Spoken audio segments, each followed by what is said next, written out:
Welcome everybody to Backpack and Bible. Today we have a very special guest. Her name is Jen Geissert, and she has a channel on Instagram and YouTube, and it's called Delighted to Meet You, MEAT. And as you can guess, this is going to be an interview that includes some carnivore diet information.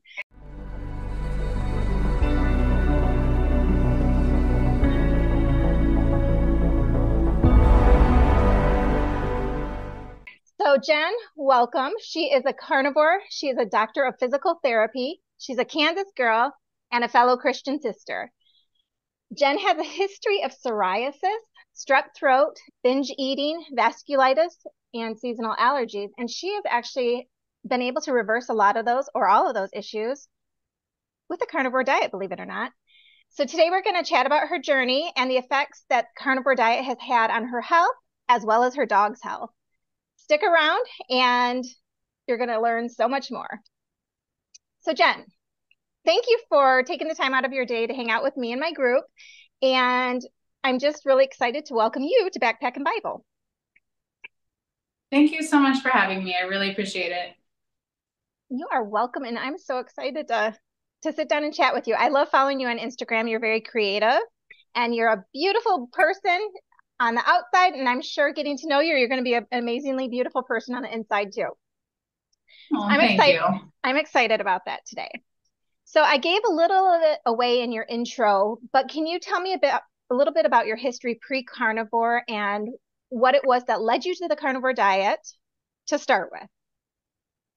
Sure. So, it goes way back. When I was 7, I was diagnosed with psoriasis. And my diet was pretty bad. I was pretty poor growing up in a welfare household. We ate processed everything. That was partly because we had no money, but also partly because it was the 80s. And that's, I think, what everyone ate, right? Fish sticks and French fries and that kind of thing. And so you mentioned one of the things I've overcome is strep throat. That doesn't seem like a big deal, but most of my health issues that I've had all my life have been preceded by one bad strep throat or another. And so when I was 7, wait a second, was I 9? See, now I can't remember. I'm pretty sure I was 7. But I got a terrible strep throat, got treated for that, and then shortly after got psoriasis, and it took forever to get that diagnosed. But I dealt with that through all of my growing up years. And then in my late 20s, early 30s, it started getting quite a bit worse to the point that I was seeing a dermatologist regularly and, asking for help, but I didn't want to go on any kind of biologic or immunosuppressant type of injections because I knew that was pretty serious business. And I just felt like what I was dealing with was mostly cosmetic. I didn't want to do that. But then it just kind of kept getting worse and worse. And so about 3 years ago, probably, I finally went on an immunosuppressant injection and my skin was completely clear. It was like an answer to prayer. It was like a miracle to me. But right after, within a month, I started having chronic sore throats, even though, I was healthy otherwise. And then 6 months later, ended up with a raging strep throat, which could not be treated with any antibiotic. Like I was on so many and every doctor was baffled what to do and basically said, well, you're immunosuppressed, so it's affecting this infection, blah, blah, blah. Well, one thing led to another, and I ended up with something called leukocytoclastic vasculitis. So I was trying to be treated for a strep throat, then I end up in this full body rash. So that led me to a hospital stay for several days, and it was terrible. Head to toe, very painful, horrible, horrible rash. And gosh, I know I keep saying long story short, but there's so much to this. So long story short, I kind of got past that. And then 6 months later, I had the worst psoriasis I've ever had in my life by 10 million. And I was still on this immunosuppressant medication. So at that point, I was just completely fed up. Like it had been the throat thing and then the vasculitis and then now my psoriasis, and no doctor could help me. And so I finally went to a naturopath in town, and he had a nutritionist on staff, and she's the one who recommended the carnivore diet, which at first sounded a little crazy, like something I'd never heard of. But then it started to kind of click, like this is not something I've tried before. I think this is something I could do because I've had lots of other issues with diets in the past. And I left her office and looked up people like Michaela Peterson and Kelly Hogan and decided to do it. And again, long story short, for the ninth time, it's the thing that has cleared my skin. I'm healed and I'm no longer taking any medications. And as you mentioned before, it's helped me with so many other things besides just my skin that I just don't see any going back ever. I love that answer. And it's interesting that many of the people that I've talked to have come from a keto lifestyle right into carnivore, but you kind of skipped the whole keto and just went from standard American into carnivore, it sounds like. So that was part of the long story short. I was Okay. keto for 3 years before I Okay. was carnivore. And Gotcha. so I think that that did help kind of lead me down the path. Now, I didn't hear about carnivore from being keto, but I had experimented with decreasing carbs and going gluten-free and all of that stuff in the Mhm. past to help with weight management and to help with my skin. And it just never did. And I couldn't stop binging on those diets. But I think if I had gone from like complete crap of standard American diet straight to carnivore, that probably would have been a little bit bigger of a jump for me than having gone from keto-ish but binging a lot to carnivore. Yeah. It's interesting to me. I saw pictures of your body with I assume that's the psoriasis, or was that So the lupus? both. Okay. I've shared pictures of both the vasculitis and the psoriasis, and they look kind of similar, honestly. Okay. Well, I'm going to insert one of those in the video here so people can see that. How long from the time that you started carnivore did you find that you had totally clear skin? Because your skin is amazing now. Thank you. So it's a bit complicated because when I had vasculitis, I wasn't carnivore yet, and it did get better after a few months, though it would kind of continue to flare up, especially when I would eat sugar and drink alcohol. And then when my psoriasis got so bad, and I went carnivore, it got worse for probably about 3 weeks, which was terrible. I mean, it was already so bad. To think it could get worse was Right. just a nightmare. But after about 6 weeks, it finally started to kind of turn a corner. I mean, it was still worse than when I started, but it was getting better. Then after about 6 months is when my skin was clear. Okay. Now, all the while, I was on medication for my psoriasis. I was on it when my skin was terrible, and I was on it when my skin was clearing. And so that's why I've been so excited to share that now 7 months ago, I got off the medication. So, I think many people would say, well, yeah, it was the drugs that healed you, but I was on them before, so that doesn't make sense to me. But also now I feel like I have my proof that it is definitely the diet that healed my skin and the grace of God, of course. Yes. We can't forget that. That's big. I think he leads us to what's going to heal us if we have the insight to listen, I guess. Because I feel the same way. He led me to carnivore. So can you share? Yeah, and I mean, Go ahead. oh, sorry.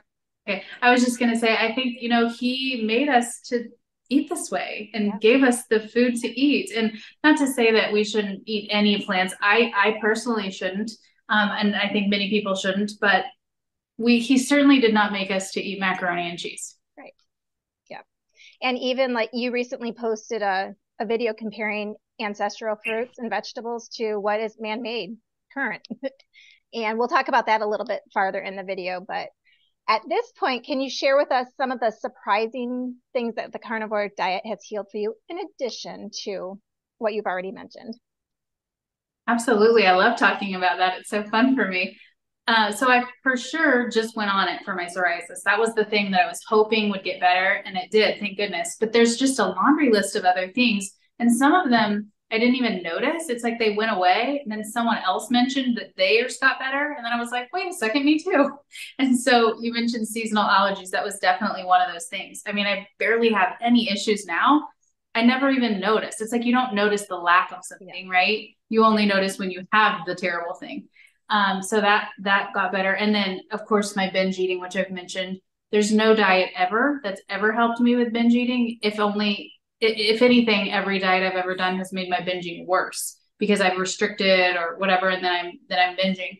But the carnivore diet, I think because it's so satiating and I'm finally getting all the nutrients I need and many other biological reasons, it's finally kicked me of that terrible, terrible sort of mental health problem.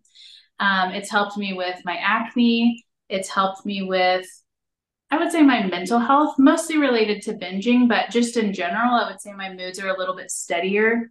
I TMI maybe for the guys, but before I was a carnivore, I had pretty irregular periods. Now all of that seems to be pretty normal, so that's good. Everything's very predictable, comfortable. Oh my gosh, I was constipated all of my life. I actually had to get a colonoscopy about 2, 3 years ago before I was a carnivore because I was pooping so infrequently, and everything was fine, but my doctor was baffled. And now that's all good.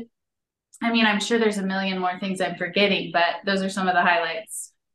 And that's huge. Constipation is something that I dealt with since I was a little kid. I was taken to the hospital twice as a child because my parents thought I had appendicitis, and it was constipation. It was so severe. Not fun. So carnivore is amazing for that. And that Yes, seems, people think you need fiber. You need fat, not fiber. yep, I agree. So the carnivore diet is often associated with weight loss. So will you share some of the changes in your body composition or weight that you've experienced with the carnivore diet? Yes, so I'm the anti-poster girl for this in that I haven't really lost any weight.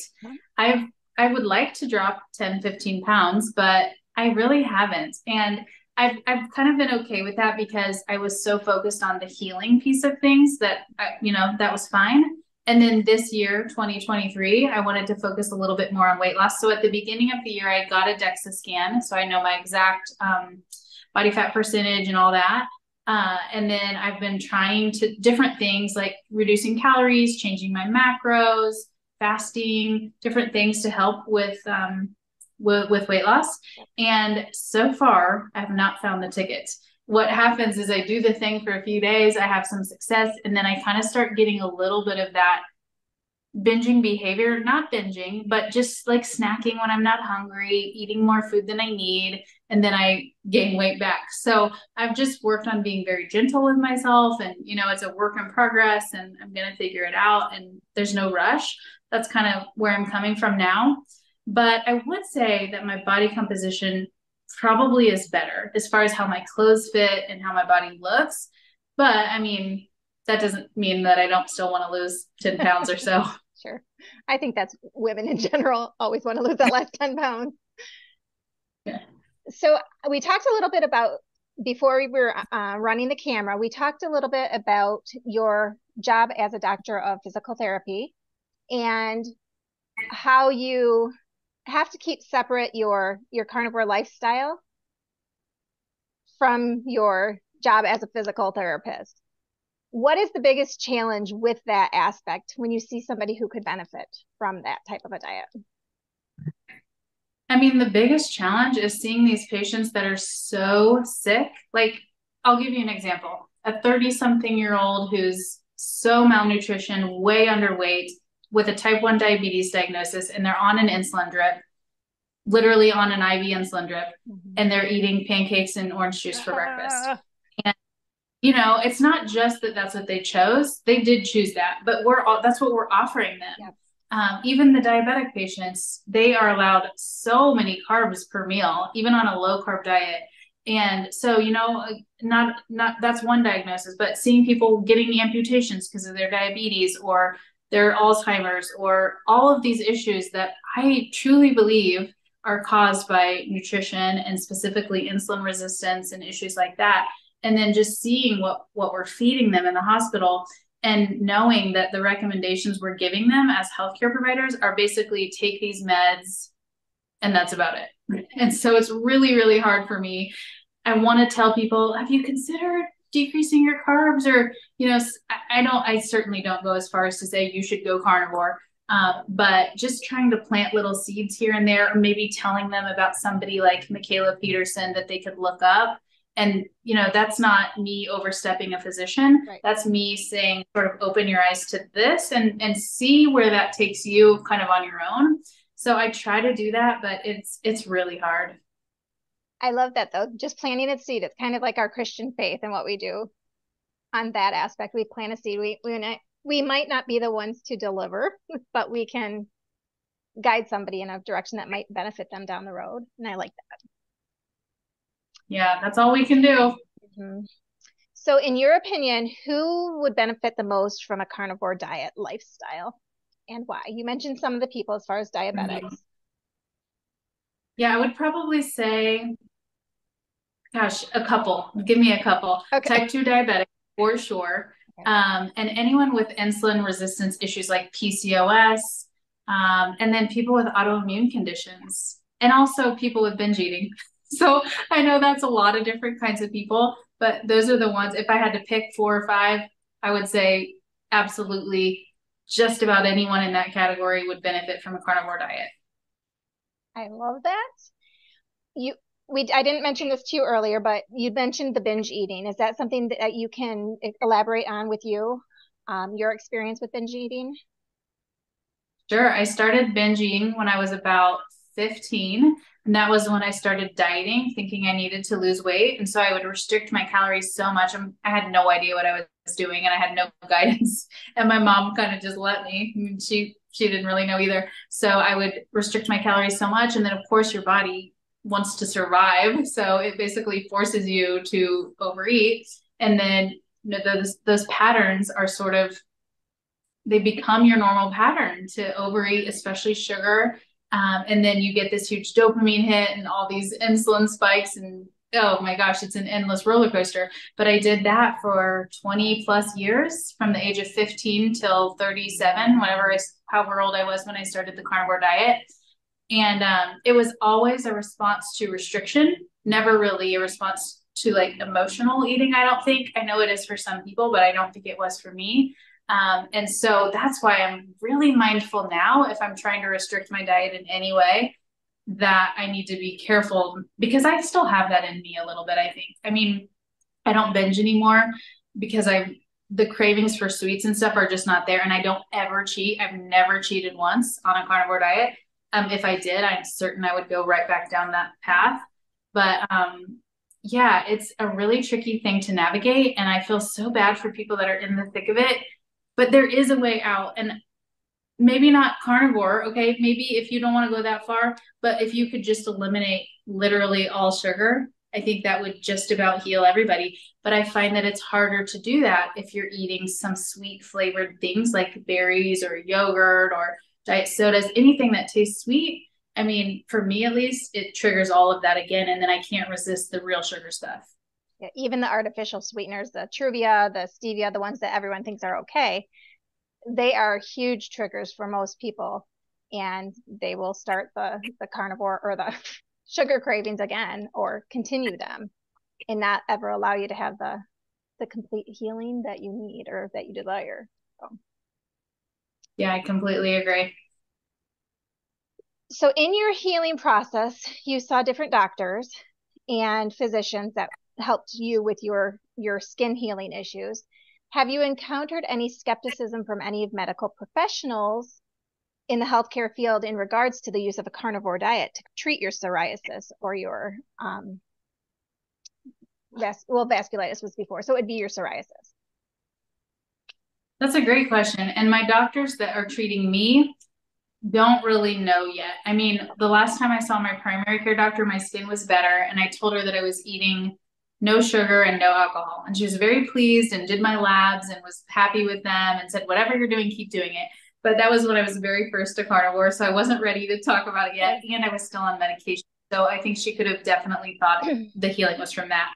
My dermatologist, I haven't seen again, but I will this year. I'll go pay that $80 copay just so I can show him. But as far as my friends that I work with that are healthcare professionals, I mean, they're still skeptical for sure, but they have seen my complete and drastic healing. So I think their mind frame is sort of, it's great for you. Not really for me, but I'm so glad it worked so well for you. You know what I mean? Yeah, yeah. And it's frustrating, but I think for me, it's really frustrating when you know somebody could benefit from just eliminating, like you said, the carbs and the sugar, and you so desperately want their healing, but it has to be their decision, and I have to be okay with that. So I'm still in a learning process there. Yeah, and if somebody had recommended the carnivore diet to me, for example, 2 years earlier, I don't know if I would have been ready. I think, like you said, you can't make somebody do something against their will. You can't want the healing for them, but you can kind of keep showing them and sort of without being too annoying, you can bring it up a few times. And then maybe one day they'll get there. And you had a part in that. Again, back to planting seeds. And maybe they won't, but you have to untie your feelings to that, even if it's your loved one, which is so hard. It is. It truly is. So, on the order of loved ones, I know 9-year-old Lucy is your Doberman, and I saw her a little earlier. I hear she's a raw carnivore. Can you tell my followers a little bit about that? Yeah, so my Doberman Lucy, she has had a few health problems the last couple of years, namely fatty lipomas, and she's had some removed and gone through the surgery, and it was this huge traumatic thing that I definitely don't want her to have to go through again. But about last September 11th, actually, so I don't know, 6-7 months ago, she developed this very large, very hard bump on her side, probably like the size of half a football. And it's not a soft fatty lipoma for sure. It's nothing like her lipomas. And when she got them removed before, she's had more grow back. So she still has some now.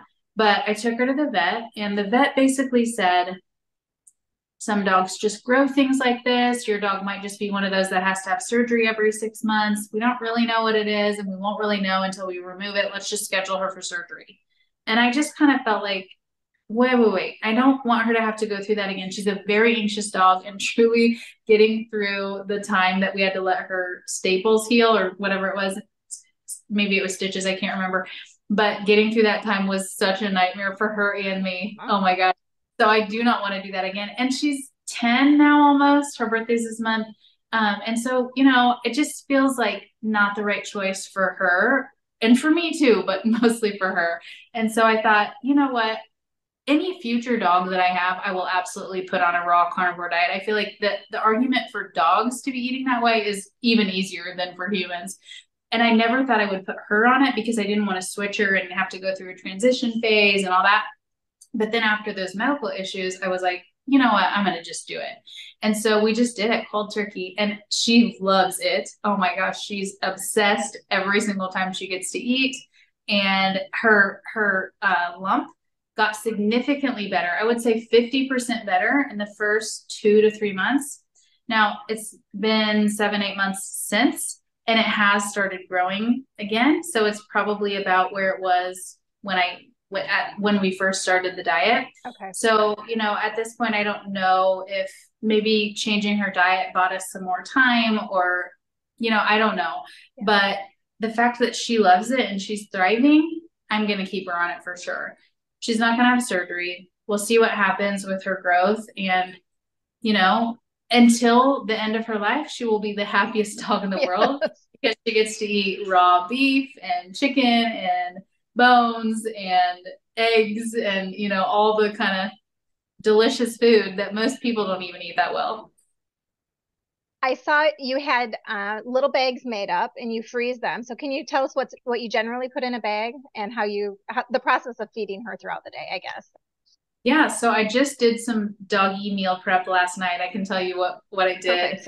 I usually buy about 3 weeks worth of food at a time. So in this case, it was 10 pounds of ground beef. I get 80-20, just the cheapest I can find in 80-20. 73-27 is a little cheaper, but with my dog, the more fat she eats, the looser her stools get. So went a little leaner. And then I got chicken leg quarters, which are really inexpensive if you just buy the cheap ones. They were 30-something cents a pound, and they have skin on them. So I removed the skin again because she doesn't do well with a lot of fat. I got a cheap thing of chicken breast and chicken thighs. Those are both like $3 a pound. Sometimes I get chicken feet. They didn't have any this time, but I do get that. And I'll get a container of chicken livers. It's a lot of chicken because that's the cheapest. And I boiled some eggs this time because she loves that. And if sometimes I put bone meal, which I just get from Amazon. If a day's worth of food does not have something with a bone in it, I'll add bone meal. And sometimes I'll get I'll get meat from a farmer, like leftover venison scraps or beef scraps or whatever. But usually it's just grocery store food. So that's what I had last night. Oh, and also some chicken gizzards. And that whole thing did cost about $70 for about 3 weeks, which is a little more than her kibble.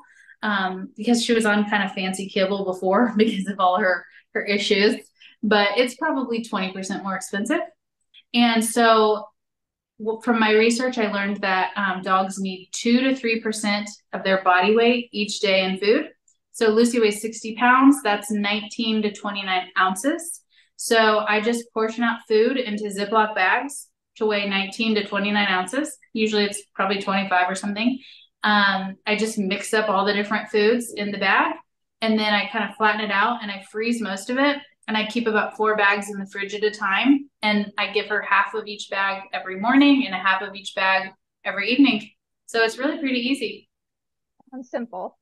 A lot of people might be leery of starting their pet on a carnivore diet. What do you have for tips that would allow somebody to transition them from their regular dog food into a carnivore diet easier, or the simple steps, I guess? Sure. So, like I said, we went cold turkey mostly because I had a trip coming up and she needed to be ready to go and no longer having diarrhea by the time I left for my trip so she could stay with my parents. But it turns out she never had any kind of diarrhea or any sort of transition issues at all. In fact, she poops way less. It's usually every 2 to 3 days, and which is awesome, less picking up poop for me. But if that's not a reasonable choice for people, or if they feel a little nervous about it, then there's a couple ways you can kind of slowly transition. Let's say every day or every week, you move to the next step, which the first step would be give them just their kibble. The next step would be like 75% kibble, 25% meat. And you can do that all in one meal, or you could do like the 75% kibble in the morning and a little bit of meat in the afternoon. And then after that, just do like a 50-50. And again, you can mix it or you can separate it throughout the day. And then more of a 25 kibble, 75 meat until they're 100% meat. But in our experience, which I know is one experience that doesn't count for everybody, I mean, it was just so easy and simple to go right into it. And she completely loved it. Now, she was a little particular at the beginning about some things she wanted them cooked. Like I learned through trial and error. She wanted chicken livers cooked, chicken gizzards cooked, and some of the like chicken quarters cooked. So I would cook them and take off the skin and take the meat off the bone, because I understand you shouldn't give them cooked bones, but they can have raw bones. They can handle those just fine. And so it was kind of more work. But now she just eats it raw. So it's a lot easier for me. This past November, we have a cat, and she decided that she wanted to start eating venison. And so she would just eat the raw venison. And she got to the point where she wouldn't eat anything else. She wouldn't eat her cat food, and she wouldn't even eat beef. All it was venison. That's what she wanted, that red meat. So that's what she got. That's so funny. Is that still what she's eating? She's not right now, because she's at my daughter's house for the next 6 months because I'm going to be gone hiking. And so I did transition her back into regular dry cat food. But once I come back, I think that's what she'll be on again. And I'm sure she's going to be so happy. Yes, smart cat. She is. Although she wouldn't eat the raw beef, or cooked beef. So who knows?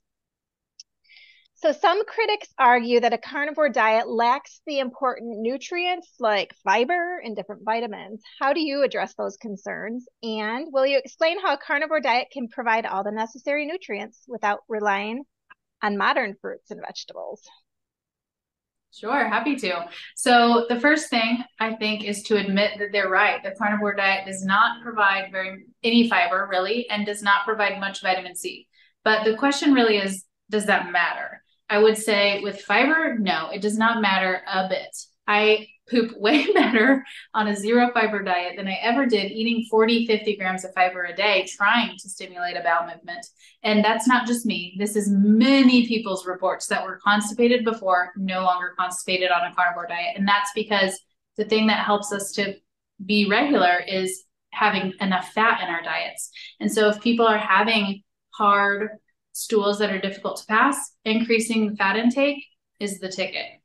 But also knowing that just because maybe you're not going every day does not mean you're constipated. I think many carnivores have less frequent bowel movements than they did eating standard American diet because they're producing less waste. But that does not mean constipation. Constipation is stools that are hard and difficult to pass, painful, all that. If it is comfortable and soft, then maybe you're just not going as much. So that's my explanation with fiber. With vitamin C, I do think we need some vitamin C, but we don't need as much as what's recommended to people that eat a standard American diet. And one of the main reasons for that is that vitamin C and glucose compete for transport in our bodies. And so if we're not eating glucose, if we're not eating carbs, then all the vitamin C that we take in, which there is a little bit of vitamin C in meat, then we get to actually use all that. And that's true of all the vitamins and minerals. There's so much more bioavailable, which means our body actually uses them instead of binding. Oh my gosh, this is opening a whole nother door. But when we eat plants and we get anti-nutrients, they have to be bound to vitamins and minerals to be detoxified out of our body. And so we're not, even if we say we're getting 100% of the zinc we need, maybe 50% of that is being used to bind to something like, I don't know, phytic acid to get that out of our system. And so I have so many arguments. That's one, we're actually getting and using all the nutrients that we need. But also, if you look at a nutrition chart, like I actually made one that shows the nutrient density in apples, blueberries, broccoli, kale, compared to ground beef, ribeye, liver, and then some other meat products. Almost every single vitamin and mineral is more prevalent in the meat than it is in the fruits and veggies, with the exception of vitamin C, which we've already addressed. So not only is it found more abundantly in the meat, but it's more bioavailable. So we're actually able to use it. So I just, people don't believe that when they're hearing that for the first time, but, planting a seed, let that sink in. Somebody gave me a comment on Instagram today about how much money are you being paid to spread these lies or something about the nutrient density chart. And I said, I'm being paid $0 to spread accurate information. And I said, feel free to research it yourself and you'll likely come up with the same findings. And so, I'm sure he won't, but if he does, that's fine. It's not on me. I said what I could, and I'm certainly not going to argue on Instagram back and forth. Right. And, it's just the truth. I love that. And not being argumentative is very mature because so many people do. I see that. We talked a little bit about modern fruits and vegetables compared to ancient fruits and vegetables. And I know, coming from a Christian perspective, you're kind of in the same boat, I believe, that people will go back, well, God created us in the garden and we were supposed to eat fruits and vegetables, and they were vegetarians to start off with. What is your outlook on a meat-based diet being biblical, as well as the proper human diet for us in this day and age?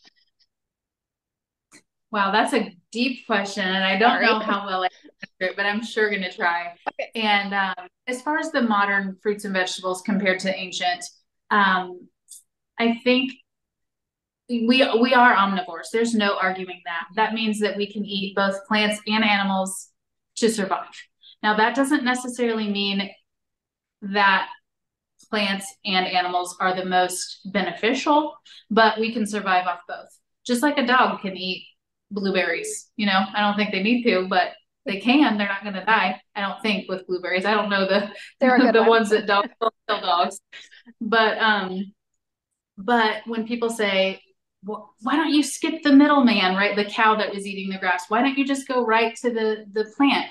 Well, our bodies are not designed to digest most plants, certainly, like the leaves out on the trees and the grass. Like, we're not ruminants. We cannot digest those things. But even the fruits and vegetables, I'm sure that what God gave us was pretty adequate for what we needed. Lots of starch and calories that we needed, not a ton of sugar though.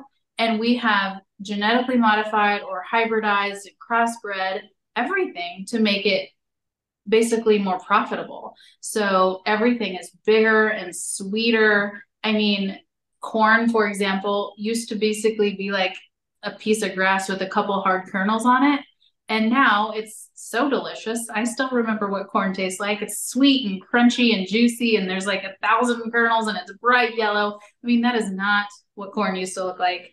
And same with things like watermelon and carrots and strawberries and gosh, most of those things that we see now that are so delicious, that is not the thing that God gave us. Not to mention the use of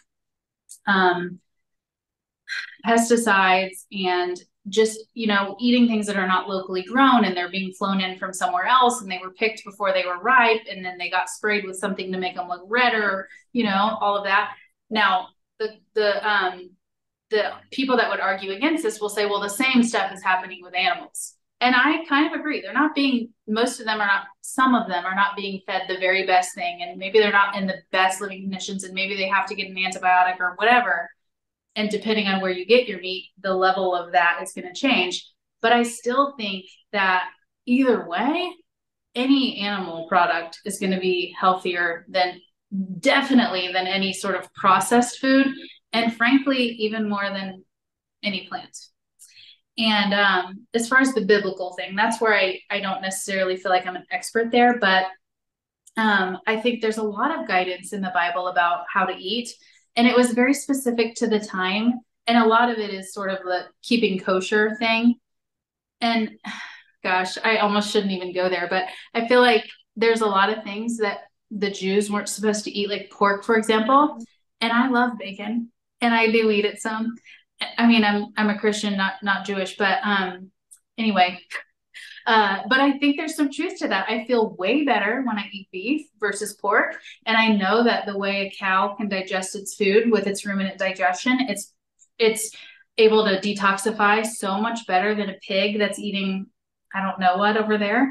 And there's a reason that I'm kind of addicted to pork and that I don't feel my best and I have like more itchy skin and stuff. And so I think not that God was like, Jen, you should not eat pork because of these reasons. That's not what happened at all. But I think there's still some truth to that. And, then Jesus came and died. And that doesn't mean everything before that is no longer applicable. But it's like, that's not the thing that's going to send us to heaven, whether we eat the right foods or not. So I know that took a complete different turn than the question. That's kind of how I feel about it. I like your answer. It was very, very good. I'm going to close out with one last thing, unless you have any additional questions or discussion topics that you'd like to share. Nothing off the top of my head. Okay. 2 questions then, actually. I said one, but I'm going to change that to 2. Is there anybody that is in our mutual field of a carnivore lifestyle that you would have specific questions for that you would like to see interviewed? Yes. I think I really value the story of people that were vegan and became carnivore. So there's a few people off the top of my head that I can think of. One is the ex-plant eater, and one is Kevin Visionary. Okay. And I think both of their stories are very unique, and just how they went from the complete opposite, right, to this, and how sort of mentally, I'd like to know how mentally they got there, because it seems like people that are vegan are so adamantly against eating animals. Whereas I don't experience that. I'm not adamantly against eating plants. I don't want to, but if you want to, fine. And so, yeah, just kind of getting into the psyche of that a little bit. And then there are a few like bodybuilders that I'm really interested in their story. Dr. Chafee, of course, but I think he probably got that body before he was a carnivore. That's a body. Right.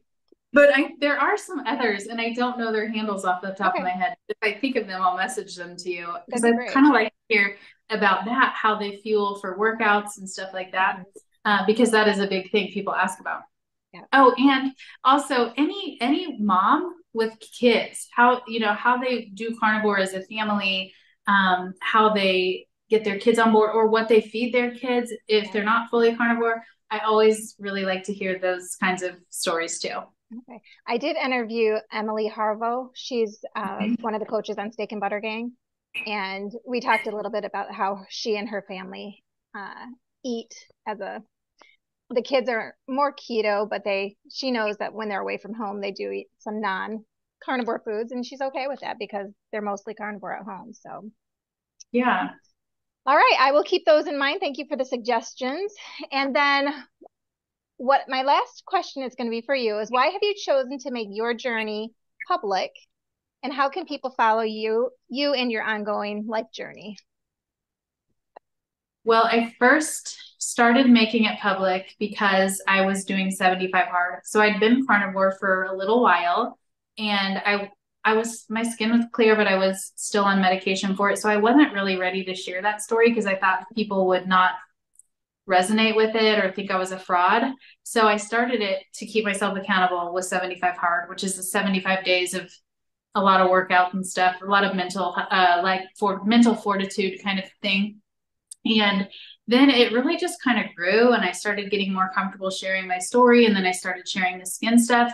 And then it became very clear to me that even when you're in the middle of a journey, you haven't quite solved the problem yet, it's still valuable to share because most of the people watching are still in the middle of their journey. So while it's inspiring to see someone at the end, it's maybe even more to see someone in the middle and the struggles that comes with and everything. So, I decided to just kind of go for it with the skin stuff. And I guess technically now I'm kind of there with the diet. I'm not that I'm like horribly obese, but I'm still trying to figure this out. And so I think that story can be a little more helpful to other people of like, well, tried this, no, that didn't work. Well, this, no, still not, to let people know it's not so stinking easy. And so now I'm like so sold on the carnivore diet. I want to share it with as many people as I can. And like I said, working in healthcare has gotten harder and harder because of my new values when it comes to nutrition. So I've actually transitioned to working part-time as a physical therapist and full-time creating content for YouTube and Instagram. So I'm working on a million things with that, but all very exciting stuff. And how people can find me is Delighted to Meet You, MEAT, on Instagram and YouTube and TikTok and Facebook. But it's mostly Instagram and then moving things to TikTok and Facebook. But I do record YouTube videos, full-length videos several times a week, in addition to all the shorts that come from Instagram. And I'm starting an Instagram subscription on Thursday. So by the time you post this, I'll have an Instagram subscription live, and it's going to be really inexpensive, but a way to support me so I can continue to make carnivore content. And it's going to be so worth it. I mean, it's going to include live Q&As and live education that are for subscribers only, as well as priority responses to DMs, because I get a lot of DMs and I respond to all of them, but I can't always, it's getting to the point where I can't always do that now. So that would allow people to have a little more direct access. And then it's going to have like food blog stuff, carnivore dog stuff. This is silly, but even some beauty stuff, because people do ask me about that. And I don't feel comfortable sharing it on my page, like makeup stuff. So that'll be in there, and just stuff from my personal life, a little bit more things that I don't share on my regular page, and, just longer form education and downloadable infographics. Like I mentioned, I made a nutrient density chart. A lot of people asked for that. So that'll be something that people can access. So if you're interested in that, find me on Instagram and you can sign up. Yeah, everybody follow her. Her content is really, really good. She's funny and she's lovely and very, very intelligent as well. So I thank you immensely for chatting with me today, and I look forward to getting to know you more in the future as we continue our separate journeys and end up in the same place eventually. So thank you, Holly. It was my pleasure. I really enjoyed it. Thank you. Thanks for joining in the conversation today. Remember to download my free guide, Holly's Carnivore Food List, and we'll look forward to seeing you next time. If you've got any questions for myself or Jen, add those to the comments below. Thank you, and be blessed.